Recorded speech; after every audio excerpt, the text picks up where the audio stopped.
मुझे जाना पड़ता है, उसे यहाँ आना पड़ता है, हमें उसे बुलाना पड़ता है, तुझे बोलना पड़ता है।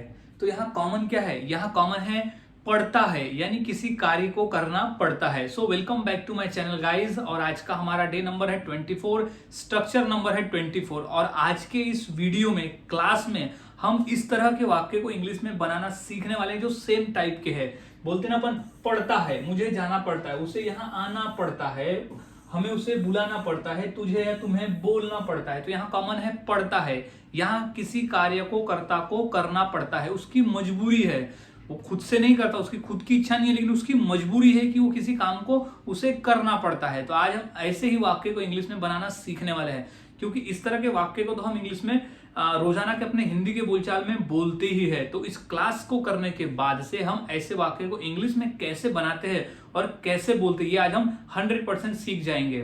तो गाइज, वीडियो के अंत तक बने रहे और समझ ले कि इस तरह के वाक्य को कैसे बनाया और बोला जाता है। तो सबसे पहले तो हमें समझना है कि वो कौन सा स्ट्रक्चर है जिसके आधार पर हम ऐसे वाक्य को इंग्लिश में आसानी से बनाकर बोल सकते हैं। तो सबसे पहले हम उस फॉर्मूले को समझ लेते हैं।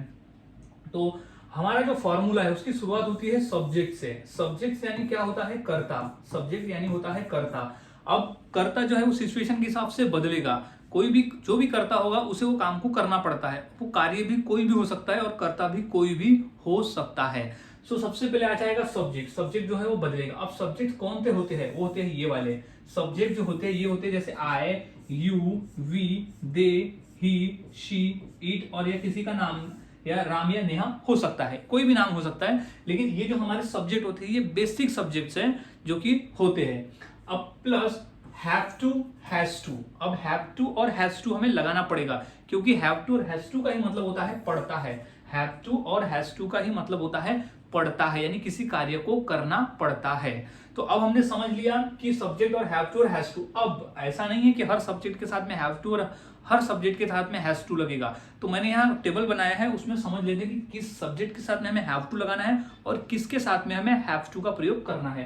तो अगर हमारा सब्जेक्ट आई रहता है तो हमें हैव टू लगाना है। अगर हमारा सब्जेक्ट यू रहता है तो हैव टू लगाना है। वी रहता है तो हैव टू लगाना है। दे रहता है तो हैव टू लगाना है। अगर ही रहता है तो हैज टू लगाना है।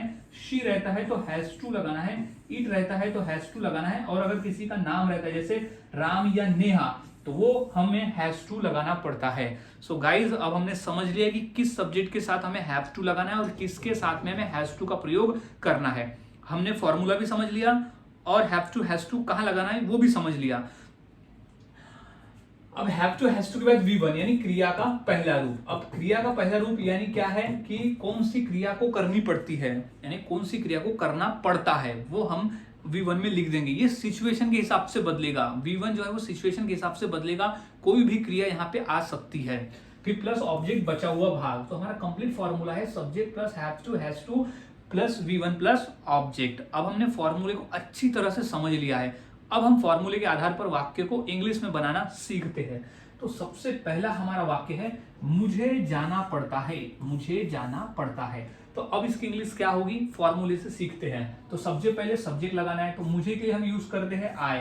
तो आई, अब सब्जेक्ट आई है तो क्या लगेगा? हैव टू या हैज टू? तो लगेगा हैव टू। तो I have to, I have to. अब क्या करना पड़ता है? जाना पड़ता है। तो जाना को इंग्लिश में हम गो कहते हैं। तो यहाँ हैव टू और हैज टू के बाद क्या लगेगा? V1। तो V1 क्या है हमारा? गो। तो आई हैव टू गो, यानी मुझे जाना पड़ता है। तो आई हैव टू गो, मुझे जाना पड़ता है। अब कहाँ जाना पड़ता है इसका जिक्र नहीं है, लेकिन मुझे जाना पड़ता है कहीं भी, वहां जाना पड़ता है कहीं भी, स्कूल जाना पड़ता है, घर जाना पड़ता है, कहीं भी, लेकिन मुझे जाना पड़ता है। तो आई हैव टू गो, ये बेसिक है। अब हमें यहाँ आना पड़ता है, हमें यहाँ आना पड़ता है। तो उसकी इंग्लिश क्या होगी फॉर्मूले के आधार पर? सबसे पहले तो हमें की इंग्लिश क्या होती है? वी। तो वी, अब वी के बाद हैव टू लगाते हैं, हैज टू लगाते हैं, तो वो हम लगाते हैं हैव टू। तो we have to, we have to, we have to.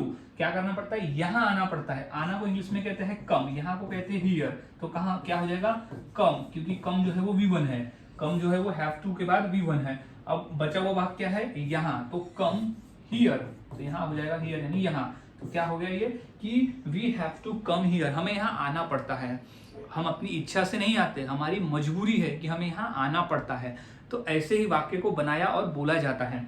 कुछ और वाक्य देख लेते हैं, जैसे उसे वहां जाना पड़ता है, उसे वहां जाना पड़ता है। तो उसे के लिए क्या आता है, हम यूज करते ही का प्रयोग करेंगे। अगर वो लड़का है तो ही का प्रयोग करेंगे, अगर वो लड़की है तो हम शी का प्रयोग करेंगे, लेकिन हम यहाँ ही का प्रयोग करते हैं।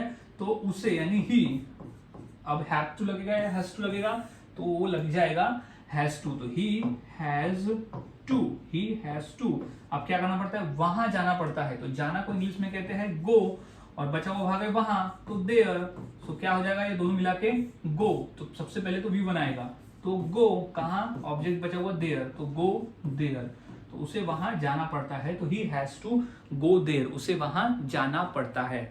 सो गाइज, इस तरह से वाक्य को बनाया जाता है और बोला जाता है। काफी आसान है, बस फॉर्मूले को याद में रखो और फॉर्मूले के आधार पर आप ऐसे वाक्य को बनाकर बोल सकते हो। अब अगला वाक्य, हमें रोज दौड़ना पड़ता है। हमारी इच्छा नहीं है लेकिन हमें रोज दौड़ना पड़ता है, हमारी मजबूरी है कि हमें रोज दौड़ना पड़ता है। तो हमें की इंग्लिश क्या होती है, वो होती है वी। तो हो जाएगा ये वी, हो जाएगा ये वी। अब वी के बाद हम क्या लगाते हैं, हैव टू। तो we have to, we have to, we have to. अब क्या करना पड़ता है, दौड़ना पड़ता है। तो दौड़ना को इंग्लिश में क्या कहते हैं, रन करना। दौड़ना ही होता है रन। तो वी हैव टू रन, कब, डेली, रोज। तो हमें रोज दौड़ना पड़ता है। तो we have to run daily. हमारी इच्छा नहीं होती लेकिन हमें दौड़ना पड़ता है, हमारी मजबूरी है कि हमें दौड़ना पड़ता है। तो we have to run daily, हमें रोज दौड़ना पड़ता है। अब नेक्स्ट बात करते हैं कि राजेश को घर आना पड़ता है। राजेश को घर आना पड़ता है, उसकी मजबूरी है कि उसे आना पड़ता है। वो आना नहीं चाहता लेकिन उसे आना पड़ता है। तो राजेश, तो नाम हो जाएगा राजेश।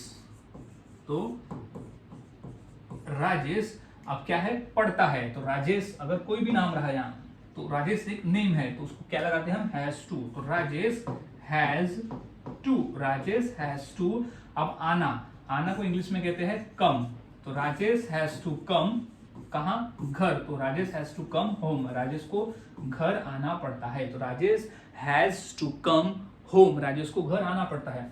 अब नेहा को खाना बनाना पड़ता है। नेहा की मजबूरी है कि उसे खाना बनाना पड़ता है, उसकी इच्छा नहीं है लेकिन उसे खाना बनाना पड़ता है। तो नेहा, तो नाम हो जाएगा नेहा। अब किसी का नाम हो तो नेहा, तो क्या लगाते हैं हम, हैज टू। तो Neha has to, Neha has to. अब खाना बनाना को इंग्लिश में क्या कहा जाता है, कुक। तो नेहा हैज टू कुक, यानी नेहा को खाना बनाना पड़ता है। तो Neha has to cook. So guys, इस तरह से वाक्य बनाए जाते हैं और बोले जाते हैं। काफी आसान है, बस फॉर्मूले को याद में रखो और फॉर्मूले के आधार पर वाक्यों को आप आसानी से बना सकते हो। सो अब इसी फॉर्मूले के आधार पर मैं दो वाक्य देता हूँ। ये दो वाक्य की इंग्लिश क्या होगी मुझे कमेंट सेक्शन में जरूर बताएं। जैसे कि हमें रोज क्लास जाना पड़ता है, हमारी इच्छा नहीं होती लेकिन हमें जाना पड़ता है। मुझे तुम्हें रोज बताना पड़ता है। इच्छा तो नहीं होती लेकिन मेरी मजबूरी है कि मुझे तुझे रोज बताना पड़ता है। तो ये दो वाक्य की इंग्लिश क्या होगी मुझे कमेंट सेक्शन में जरूर लिखें, ताकि मुझे समझ में आ जाए कि आपको वाक्य बनाने आ गए हैं। सो मिलता हूं ऐसे ही वाक्य के साथ अगली वीडियो में और ऐसे ही नए फॉर्मूले के साथ। सो गाइज, वीडियोस के साथ बने रहे और ऐसे ही इंग्लिश सीखते रहे।